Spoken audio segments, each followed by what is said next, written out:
go back to the year 1950, 1960, the world's divided into two, right? It's divided between the capitalist West and the communist East. Now, this is ultimately a war of ideology. It's really a question of which system, capitalism or communism, it's better for humanity. Well, we don't know the answer to that question, but we do know the elite prefer capitalism because capitalism gives them more power, gives them more wealth.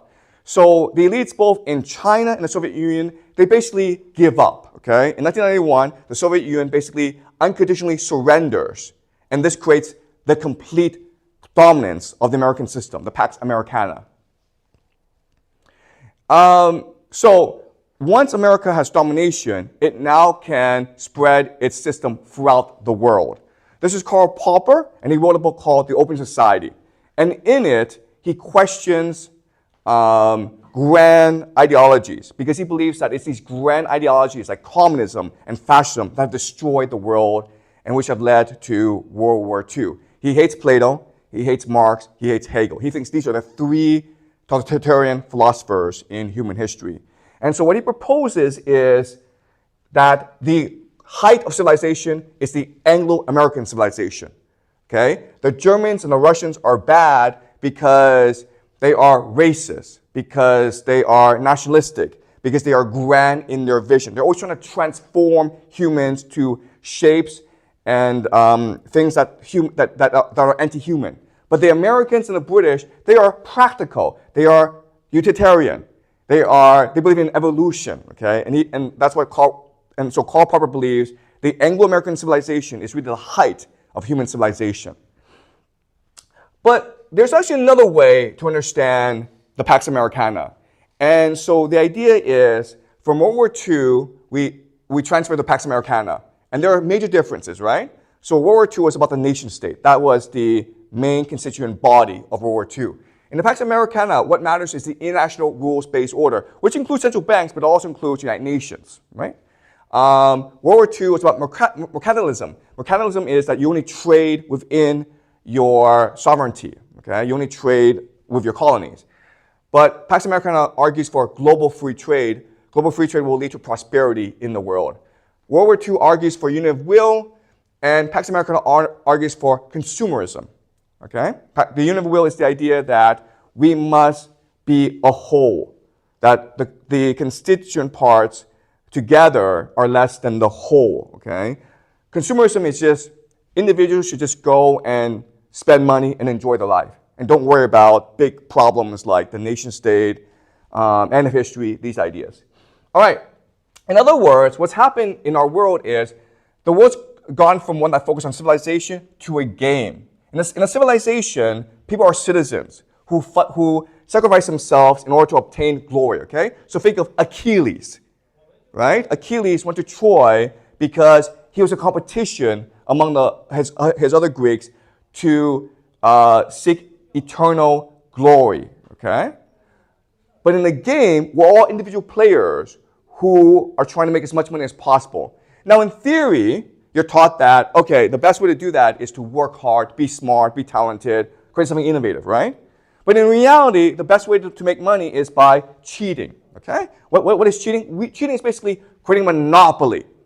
And then everyone's just forced to pay as much as you want, okay? So John Rockefeller, Bill Gates, these were all monopolists, and they were the wealthiest people in human history, okay? All right, so after World War II, America is the only major industrial nation left standing. And America uses the opportunity to rebuild both its economy as well as the global economy. And it does so by transferring its wartime economy into a peacetime economy. Okay, in a wartime economy, you are manufacturing goods at mass, right? When a peacetime economy, you're also doing that. The problem, though, is now that you have peace, who's going to buy these products? So what America did was it basically said to Europe, we'll make these products, these manufactured goods, these cars, and you will buy them. Europe's like, we have no money. And America's like, don't worry about it. We'll lend you the money, okay? And so this worked out really well for America. If you were a white high school graduate, male in America in the 1950s and 60s, 70s, you had the best life. You lived better than the nobility of Rome, okay? This is just a guy, he could be a salesperson, he could be a clerk, he could be a factory worker, but he had a car. In fact, he probably had 2 cars. He had his own house. His wife didn't have to work, and he could send his 3 kids to college. Also, they could take 1 or 2 vacations a year to Europe. It was really the best life. And that's what the Pax Americana created, okay? Prosperity and peace for the American middle class. But the problem is that over time, the Germans start to catch up. The Germans were destroyed in World War II, so they were incentivized to work together, to work hard, to rebuild their civilization. And German manufacturing became famous throughout the world, as did Japanese manufacturing, okay? So now what's happening is, because of the superiority of German and Japanese manufactured goods, America was transitioning from a creditor nation, where everyone owed it money, to a debtor nation, where its consumers were buying things that they couldn't really afford from overseas, okay? And again, America could do so because America had the US dollar as the reserve currency. 1961, Dwight Eisenhower is retiring from the presidency, and he says to the American people, I know we are at war with the Soviet Union, it's a Cold War, but we don't have any real enemies. Our enemies are all internal. There is currently in place something called the military-industrial complex. They employ millions of people, they manufacture weapons, and they're intent on war. They are our true enemy. If we allow the military-industrial complex to hijack the American political system, then we'll be constantly fighting these useless wars that will bankrupt our nation. Be aware. This is our greatest threat to our nation in our history. Okay? This is his farewell address. The potential for the disastrous rise of misplaced powers exists and will persist. We must never let the weight of this combination endanger our liberties or democratic processes. Okay? He's talking about the military-industrial complex. And it proved prescient and prophetic because after he retired, America will start engaging in wars around the world that it could neither afford nor could it fight properly, and it bankrupted America. The most famous example is the Vietnam War, okay? Where America lost about 50,000 soldiers and killed millions and millions of Vietnamese civilians. It was a pointless, brutal war that almost bankrupted America. And it almost caused a civil war in America, right? At this time, America was also competing with the Soviet Union in the space race, right? So in 1969, America sent a man to the moon. And this is a real picture, okay? Now some of you who might be conspiracy theorists, okay? Not me, but some of you might be conspiracy theorists say, wait a minute here! Why is the lighting perfect on the moon, right? And why are there no stars in space? And why is this flag floating around, okay? Conspiracy theorists would ask these questions. I don't ask these questions because I'm not a conspiracy theorist. Just so we're completely sure, okay? Also at this time, Lyndon B. Johnson announced the Great Society, which was this fantastic social program to ensure that each and every American had an opportunity at the American dream. Okay, so you had free healthcare for the elderly. You had programs like Head Start. It was fantastic, but it's also really, really expensive. So if you are a nation like France, you're like, you know what? America is sending people to the moon. It's fighting all these pointless wars, and it's building all these great social programs for its population. Does America have the money to do this? In other words, is it possible that the US currency, the US dollar, is no longer able to repay its obligations? That's why France, under Charles de Gaulle, sent warships to America in the mid-60s to repatriate its gold. It's afraid that America will go bankrupt. And this proved very, very wise. And after France did this, there's now this fear among Americans that every nation will do this. And then every nation did this, America will go bankrupt, right?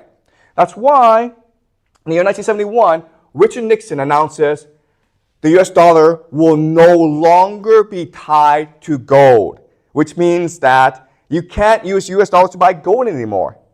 Which means what? Which means the US dollar is based on nothing.